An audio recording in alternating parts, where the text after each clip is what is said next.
My dear viewers and learners, welcome. Namaskar. আজিৰ ভিডিঅ'টোত class 3 নতুন ইংলিশ কিতাপ ব্লুসুম 1ৰ লেসন 1 ক্লাউডছ এক্টিভিটিজ 21 ৰ পৰা কৰিম পেজ নং 24 ৰ পৰা ইয়াৰ আগৰ ভিডিঅ' কিতাপ 23 পেজ অৰ্থাৎ 20 নং এক্টিভিটি লৈকে বুজা হৈছিল let us begin ইয়াত দিছে 21 one evening এদিনা সন্ধিয়াত মৌসুমী asked her grandmother মৌসুমীয়ে তাৰ আইতাক সুধিছিল why she doesn't see some animals in winter যে কিয় তাই মানে শীতকালত কিছুমান জীৱ-জন্তুক দেখা নাদেখে শীতকালত সকলো জীৱ-জন্তু দেখা পোৱা নাযায় her grandmother explained তেতিয়া তাইৰ আইতাকে explain বৰ্ণনা কৰিলে that different animals have different habits কাৰণ কি বিভিন্ন প্ৰাণীৰ বিভিন্ন কি থাকে habit থাকে অভ্যাস থাকে some gather কিছুমানে gather মানে সংগ্ৰহ কৰে food কিছুমানে খাদ্য সংগ্ৰহ কৰে during the summer মানে গ্ৰীষ্মকালত and then rest afterward তাৰপিছত তেওঁলোকে কি কৰে ৰেষ্ট কৰে আৰাম কৰে her grandmother then went on to tell her a story তেতিয়া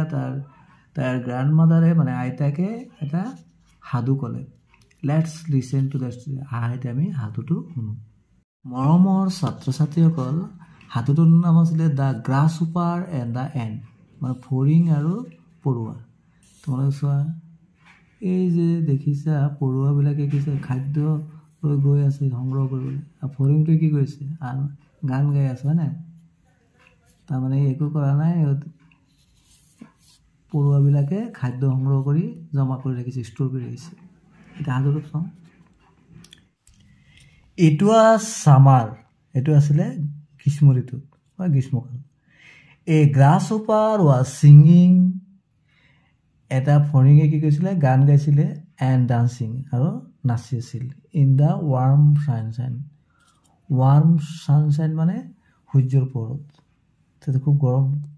হি ডিড নট ৱাৰ্ক সি একো কাম কৰা নাছিলে তোমালোকে চাই লোৱা যে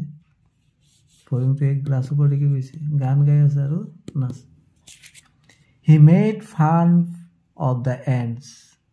পৰুৱাবিলাকে কাম কৰি আছে সেইকাৰণে ই ফান কৰি আছে তাৰ ফান মানে আমোদ লৈ আছে ফূৰ্তি কৰি আছে and ants who work day and night আৰু দিনে নিশাই পৰুৱাবোৰে কি কৰিছে কাম কৰি আছে এই দেখিছে নাই ডাঙৰ বস্তু লৈ গৈ আছে the ants were collecting food for the long winter ahead যেহেতু আগলৈ দীঘল উইণ্টাৰ সিজন আছে শীত ঋতু আছে তাৰ কাৰণে এণ্টবিলাকে পৰুৱাবোৰে কি কৰিছে কালেক্টিং মানে সংগ্ৰহ কৰিছে খাদ্য Then came the winter. তাৰপিছত winter আহিলে শীতকাল আহিলে The grasshopper did not have anything to eat. এতিয়া grasshopperটো খাবলৈ একো নাই কাৰণে সামাৰ দিনততো একো কাম কৰা নাছিলে গান গাই আৰু ডান্সিং কৰিছিলে নাচিছিলে আৰু এইদৰে আমোদ প্ৰমোদ কৰি দিন কটাইছিলে He remembered তেতিয়া তাৰ মনত পেলালে বা স্মৰণ কৰিলে the and পৰুৱাৰ কথা his neighbor মানে প্ৰতিবেশী বা আমি ওচৰ চুবুৰীয়া যে কয় who had collected food for the winter পৰুৱাবিলাকে কি কৰিছিলে এই উইণ্টাৰ বা শীতকালৰ কাৰণে খাদ্য সংগ্ৰহ কৰি ৰাখিছিল he went to the ant and asked for some food কি কৰিলে তেতিয়া গ্ৰাছহপাৰটোৱে গৈছিল to the ant মানে পৰুৱাৰ ওচৰত and asked আৰু বিচাৰিছিল for some food কিছু খাদ্য বিচাৰিছিল ফুড মানে খাদ্য এই দেখিছে না ইয়াত গ্ৰাছহপাৰটোৱে এই পৰুৱাৰ ওচৰত গ'ল কিছু খাদ্য বিচাৰিছে The ant told the grasshopper that he should have worked and stored food for the winter তেতিয়া পৰুৱাই কৈছিল যে গ্ৰাছহপাৰক কৈছিল যে ই কাম কৰিব লাগিছিল আৰু শীতকালৰ কাৰণে খাদ্য সঞ্চয় কৰিব লাগিছিল ষ্ট'ৰ মানে সঞ্চয় কৰা Now এতিয়া grandmother stopped here ইয়াতে ৰখি গ'ল think and say what might have happened next ইয়াৰ পিছত কি হৈছে তোমালোকক নিজে ভাবি গৈছে মৰমৰ ছাত্ৰ ছাত্ৰীসকল তোমালোকে কি ভাবা পৰুৱাই গ্ৰাছহপাৰক কিবা খাদ্য দিছিল নে বাৰু যদি দিছিল তেনেকৈ লিখিবা পৰুৱাই গ্ৰাছহপাৰক কিছু খাদ্য দিছিল আৰু কৈছিল যে এতিয়াৰ পৰা আৰু এলোহা হৈ থাকিবলৈ নালাগে এতিয়াৰ পৰা তুমি কঠোৰ পৰিশ্ৰম কৰিবা আৰু শীতকালৰ কাৰণে গ্ৰীষ্মকালতেই খাদ্য সঞ্চয় কৰি ৰাখিবা বা হয়তো বৰ দিয়াও নাছিল এতিয়া তোমালোকে নিজে ভাবি এড কৰিবাচোন এতিয়া পেজ নং 26 আছে draw what you have understood from the story এতিয়া এই সাধুটোৰ পৰা তোমালোকে কি বুজিব লাগে ইয়াত ছবি আঁকিব গৈছে তোমালোকে নিজে এইটো অংকন কৰিব লাগিব 22 লেটছ সে দ্য ৱৰ্ডছ এতিয়া আমি এই শব্দবোৰ কওঁ আহা অডিঅ' এও দি আছে audio' action audience autumn August author এতিয়া অডিঅ' ইয়াৰ অৰ্থটো কি অকশ্যন ইয়াৰ অৰ্থটো কি অৰ্থবিলাক আমি জানি লওঁ অডিঅ' মানে ধ্বনি সম্বন্ধীয় বা শ্ৰৱণ আকশ্যন অৰ্থ হ'ল নিলাম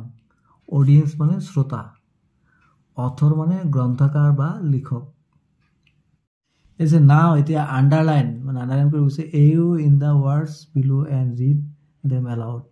এই ক'ত আছে এইটোত আণ্ডাৰলাইন কৰি দিবা তোমালোকে এইটোত আৰু এই ক'ত আছে এইটো আণ্ডাৰলাইন কৰি দিবা ইয়াত এইটো আছে এতিয়া পঢ়িবলৈ হাউল কোচ পচ হাউল অৰ্থ কি হাউল মানে হ'ল চুচুৰা হাউল মানে হ'ল চুচুৰা কোচ মানে কাৰণ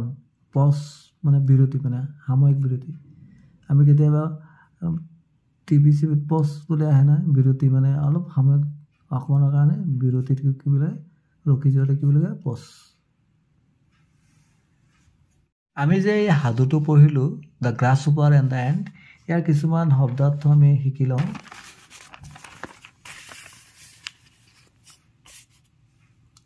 এণ্ট মানে পৰুৱা গ্ৰাছহপাৰ মানে ফৰিং ফান মানে আমোদ বা বিনোদন কালেক্ট মানে সংগ্ৰহ কৰা গেডাৰ মানে সংগ্ৰহ কৰা ৰিমেম্বাৰ মানে মনত পেলোৱা বা স্মৰণ কৰা